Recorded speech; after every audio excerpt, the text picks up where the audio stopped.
मित्रों नमस्कार।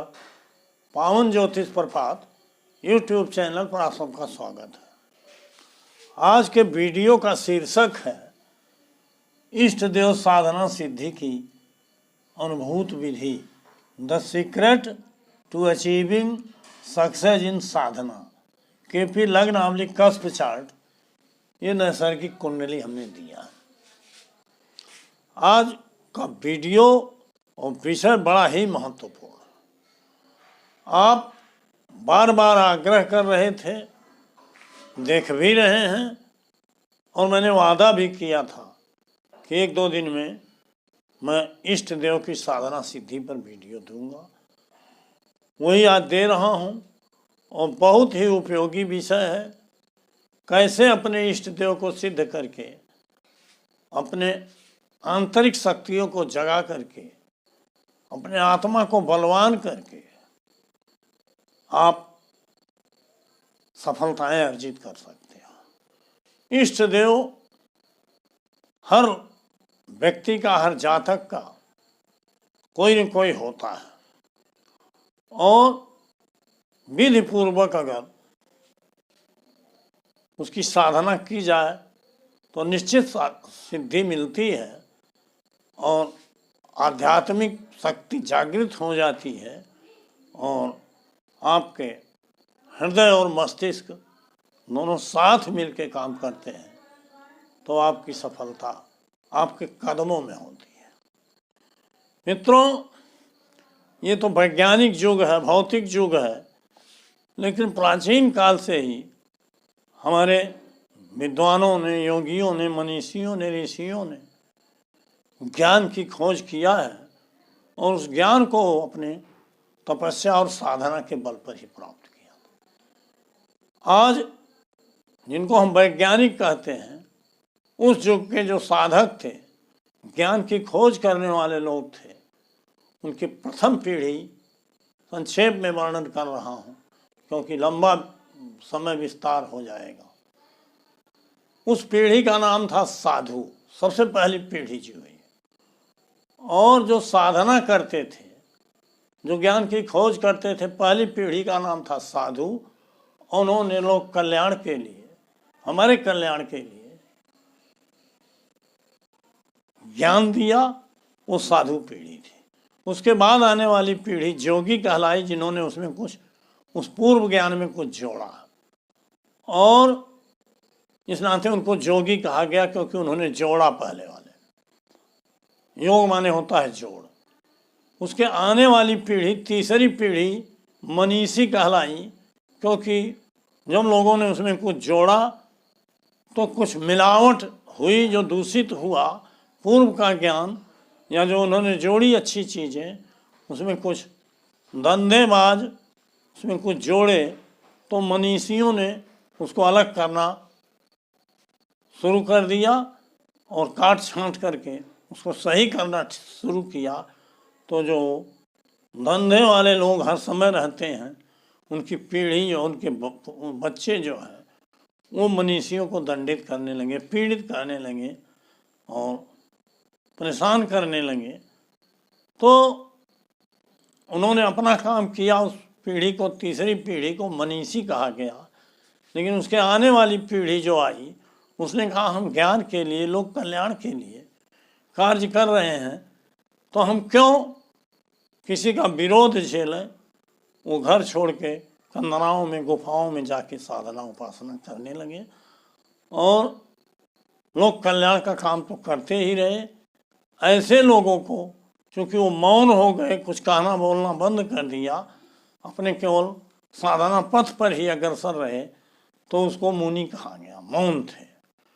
लेकिन मुनियों के आगे आने वाली जो पीढ़ी आई, उसने कहा कि हमारे पूर्वज इतना मेहनत किए लोक कल्याण के लिए, और लोगों ने उनको उत्पीड़ित किया, तो उन्होंने रिद्धियों सिद्धियों का जन्म दे दिया अपनी साधना सिद्धि के बल पर, और उन रिद्धियों सिद्धियों के नाते कुछ चमत्कार करने लगे, कुछ दिखाने लगे। लोग चमत्कृत हुए और पैर पकड़ लिए और शरणागत हो गए। तो ऐसे पीढ़ी को ऋषि कहा गया। इस तरह से 5000 वर्षों से, उसके पूर्व से ही जो ऋषि पीढ़ी थी उसने ज्योतिष का और तमाम विधाओं को जन्म दिया। जबकि ज्योतिष जो है वो वेद का नेत्र कहा जाता है। तो मित्रों, ज्योतिष एक आध्यात्मिक विज्ञान है, परा विज्ञान है, जिसको आप भौतिक विज्ञान आज कहते हो। इसका पहले का रूप भी आध्यात्मिक विज्ञान का था, लोक कल्याण के लिए ही था। तो हम या उनके वंशज जो भी हैं अनवरत अपना प्रयास करते रहे हैं और आध्यात्मिक ज्ञान को महत्व हमेशा मिलता रहा है। तो मेरा कहने का तात्पर्य है कि अगर हम अपनी शिक्षा दीक्षा के साथ साथ अपना आध्यात्मिक बल भी बढ़ा लें, सुख दुख है एक समान उन्हें बल जिनकी आत्माओं में, तात बली हम हो जाए, हमारा दृढ़ इच्छा शक्ति हो जाए, विल पावर बढ़ जाए, तो ये तभी संभव है जब हम अपने इष्ट देव की साधना करके उनको सिद्ध कर लें। हर व्यक्ति अपने इष्ट देव की किसी न किसी की पूजा करता है। यद्यपि हम केपी में कुछ नियम बताए हैं कि इष्ट देव को कहाँ खोजें, कैसे सिद्ध करें, लेकिन इसमें मतभेद हुआ कि हमारे तो इष्ट देव फला, हमारे तो इष्ट देव फला। तो हमने भी मान लिया, किसी को भी आप मानते हो, ईश्वर कृपा है, हर इच्छा बलवान, लेकिन उनकी सिद्धि और साधना और सिद्धि का जो उपाय मैं बताने जा रहा हूँ, जो मेरा अनुभूत उपाय है, जो 40-42 वर्षों से मैं लगातार अध्ययन शोध और अभ्यास कर रहा हूँ, उसी के आधार पर आपको अपने इष्ट देव को कैसे सिद्ध करके, सिद्धि प्राप्त करके सफलता प्राप्त कर सकते हैं। तो आध्यात्मिक और आंतरिक शक्ति को ट्रांसफॉर्म करके और उसका अभ्युदय करके अपने हृदय और मस्तिष्क के समन्वय से हम ऐसी शक्ति अर्जित कर सकते हैं इष्ट बल से, जो हमारे ज्योतिष अध्ययन और ज्ञान में तो काम करेगा ही, हमको इष्ट देव की कृपा से पूर्वाभास होने लगेगा, हमारी ज्ञान चक्षु खुल जाएगा और हम जितेंद्रीय भी हो जाएंगे। तो मित्रों, इष्ट देव की सिद्धि का मैं सुगम उपाय आज वीडियो में बताने जा रहा हूँ। इस उपाय को अपना के, इस विधि को अपना करके आप अपने इष्ट देव को सिद्ध कर सकते हैं। अगर इस पर लंबा व्याख्यान दूँ तो कई घंटे लग जाएगा। इन आते आते हैं हम मूल पाठ और मूल विषय पर। मित्रों, मैंने स्वयं इसका अनुभव किया है और अपने इष्ट देव को सिद्धि प्राप्त करके मैंने वह अचीवमेंट प्राप्त किया। तो मैं कहने का मतलब यह है कि आगे बढ़ने से पहले अगर अब तक मेरे चैनल को आप सब्सक्राइब नहीं किए हैं तो सब्सक्राइब बटन पुश करके सब्सक्राइब कर दीजिए। बगल में बेल आइकन आती है, उसे पुश करके आल के बटन पर क्लिक करिए और वीडियो पसंद आवे तो लाइक करिए, मित्रों को शेयर करिए और एक प्यारा सा कमेंट मेरी खुशी के लिए, प्रसन्नता के लिए जरूर कीजिए। मैं उसका जवाब देता हूं, जिसके साक्षी और प्रमाण आप लोग हैं। वीडियो को स्किप करके कतई मत भगाइए, पूरा वीडियो देखिए और एक बार नहीं 2 बार 3 बार देखिए, तभी आपको सही जानकारी प्राप्त हो सकती है। हम आते हैं अनुभूत विधि क्या है, इस पर बात करते हैं। मित्रों, कोई भी इष्ट देव, जैसे आपके हनुमान जी हैं, किसी के शिव जी हैं, किसी के विष्णु भगवान हैं, किसी के दुर्गा जी हैं, किसी के गणेश जी हैं, मेरे तो गणेश जी हैं।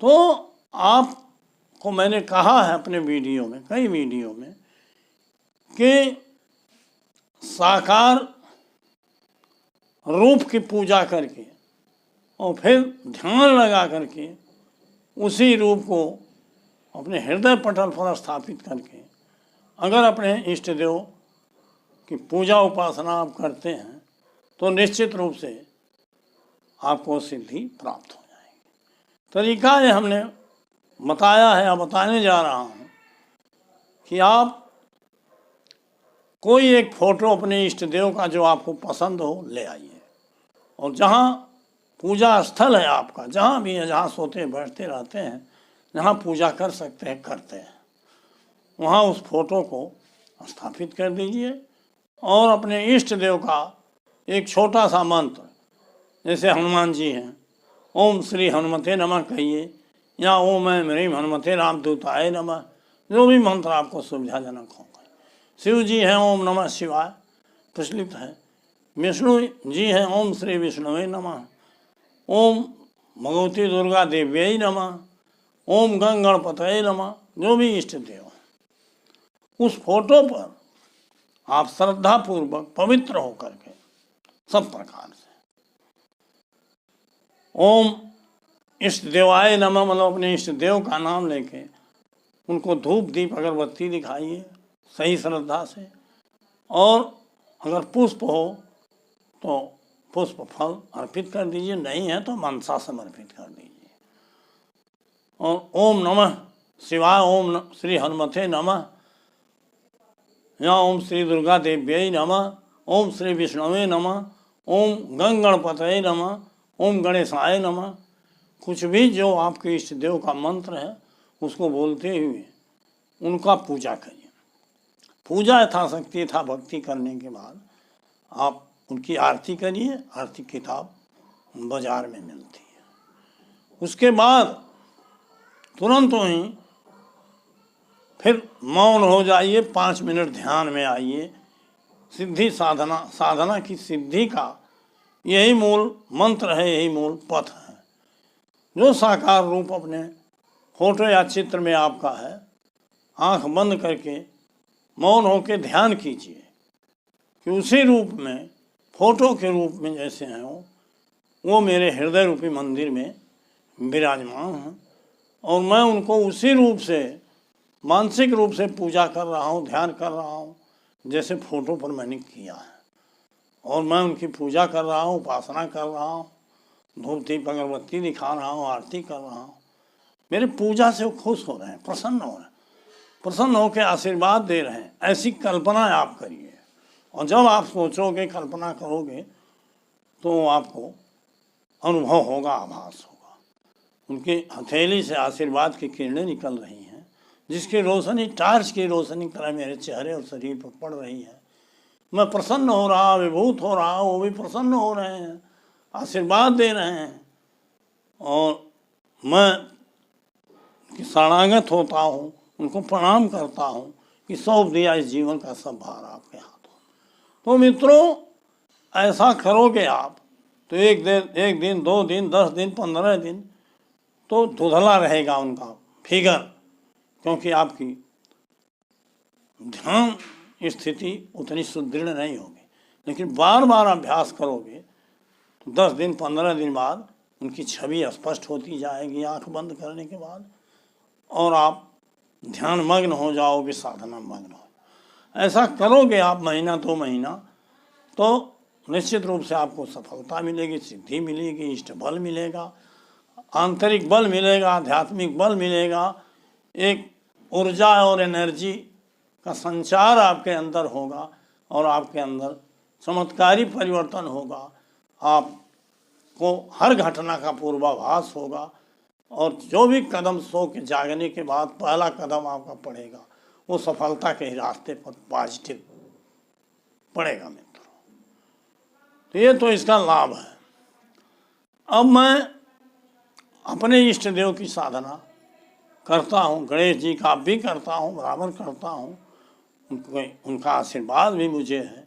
और जो आप देख रहे हो कि ज्योतिष के क्षेत्र में मेरा वक्तव्य जो देखते हो, कहीं न कहीं उनके प्रेरणा और आशीर्वाद का बल है। जो भी शब्द मेरे मुंह से निकलते हैं वो उन्हीं की देन है, और निरंतर मैं अपने मार्ग पर अग्रसर हूँ। मित्रों, मैं गणेश जी का फोटो रखा हूँ बड़ा सा बढ़िया, और उस पर अनुभूत बताया हूँ, तो अनुभव कैसे होता होगा।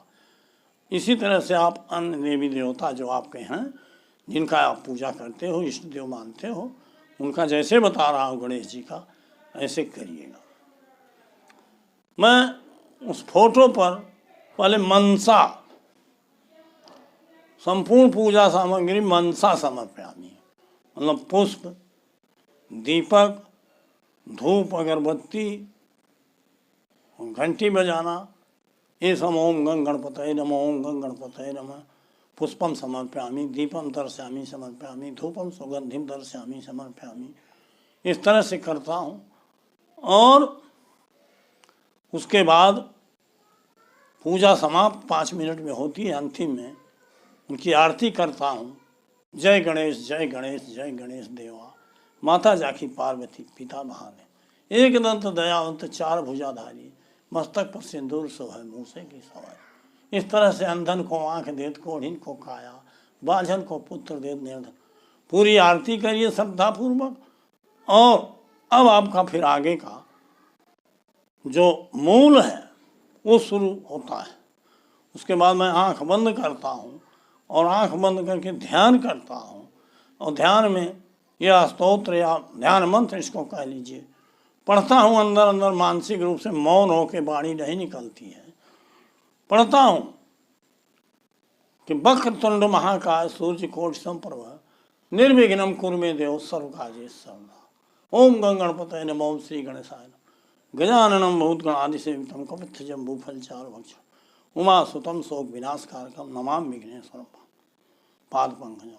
द्विचतुर्दश वर्णभूषितांगं सत्सूर्याग्निविलोचनं सुरेशं, अविभूषित कंठमक्ष सूत्रम भ्रमयमं हृदय गणेश। उनका 12 नाम है। ओम सोमखस्य एकदंतस्य कपिलो गजकर्णकः, लंबोदरस्य विकटो विघ्नाशो विनायकः, धूम्रकेतुर्गणाध्यक्षो बालचंद्रो गजाननः, द्वादशतान् नामानि पठेत् शृणुयात्। विद्यारंभे विवाहे च प्रवेशे निर्गमेतः, संग्रामे संकटे च विघ्नस्तस्य जायते। शुक्लांबरधरं देवं शशिवर्णं चतुर्भुजं, प्रसन्नवदनं ध्यायेत् विघ्नोपशान्तये। सर्वविघ्नोपशान्तये लाभस्तेषां जयस्तेषां कुतस्तेषां पराजयः। येषाम् इन्द्रियस्यामे हृदस्थो जनार्दनः, अभीप्सितास्थिरर्तं पूजितो असुरासुरैः, सर्वविघ्न हरे तस्मै गणाधिपतये। ये ध्यान है मित्रों, आप अपनी भाषा में, अपनी शैली में, अपनी टूटी फूटी भाषा में इस तरह से ध्यान करिए। जो स्वरूप फोटो में है उसी की कल्पना करिए। जब मैं कहता हूँ कि गजाननम भूतगणादिसेवितम, इसका मतलब उनका आनंद जो है गजानन है। वक्रतुंड महाकाय, मतलब वो वक्रतुंड है, उनका तुंड वक्र है, एक दंत दयावंत चार भुजाधारी, मस्तक पर सिंदूर सोहै मूसे। इस तरह से उनका आकार पाकार, इस तरह से ध्यान मंत्र पढ़ने से, करने से, उसका अर्थ समझने से वो स्वरूप सामने आएगा और हृदय पटल पर धीरे धीरे वो आकृति साकार रूप में स्थापित होगी अंतःकरण में।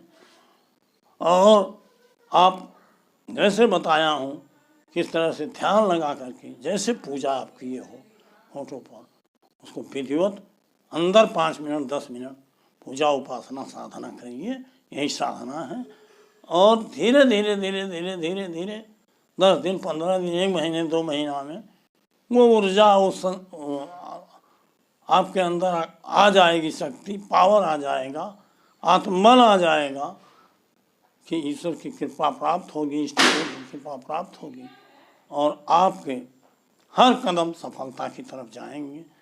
आपको अचंभा होगा कि ये कार्य मेरा कैसे सिद्ध हो रहा है। तो मित्रों, इष्ट देव को सिद्ध करने का ये सबसे छोटा तरीका है। मात्र 10 मिनट 15 मिनट अगर रोज अभ्यास करें, और इतना ही नहीं, सोते जागते उठते बैठते कभी भी फुर्सत मिले, कोई जरूरी नहीं है कि 1 घंटा आधा घंटा माला लेके ओम गंग गणपतये नमः, ओम गंग गणपतये नमः, या आपके इष्ट देव ओम श्री हनुमते नमः, ओम श्री विष्णु जी हैं ओम श्री विष्णुवे नमः, शंकर जी हैं ओम नमः शिवाय। तो इस तरह से जब भी आपको 1-2 मिनट समय मिले, सोते जागते उठते बैठते इस मंत्र को पढ़िए और आपके अंदर एक अजपा जप शुरू हो जाएगा अपने आप जपोगे नहीं, फिर भी वो मंत्र चलता रहेगा। आप कोई भी काम करोगे अंदर अंदर वो अपने आप चलता रहेगा और वही सिद्धि प्रदान करेगा। तो मित्रों, बहुत विस्तार में अब नहीं जाऊंगा, वीडियो लंबा हो रहा है, इसलिए आज का टॉपिक यहीं बंद करता हूँ। मेरा आशा है आप समझ गए होंगे और इष्ट देव को सिद्ध करके आप अपने जीवन को सफल बनाइए और अपना मार्ग प्रशस्त करिए। बहुत बहुत धन्यवाद। हार्दिक शुभकामनाएं।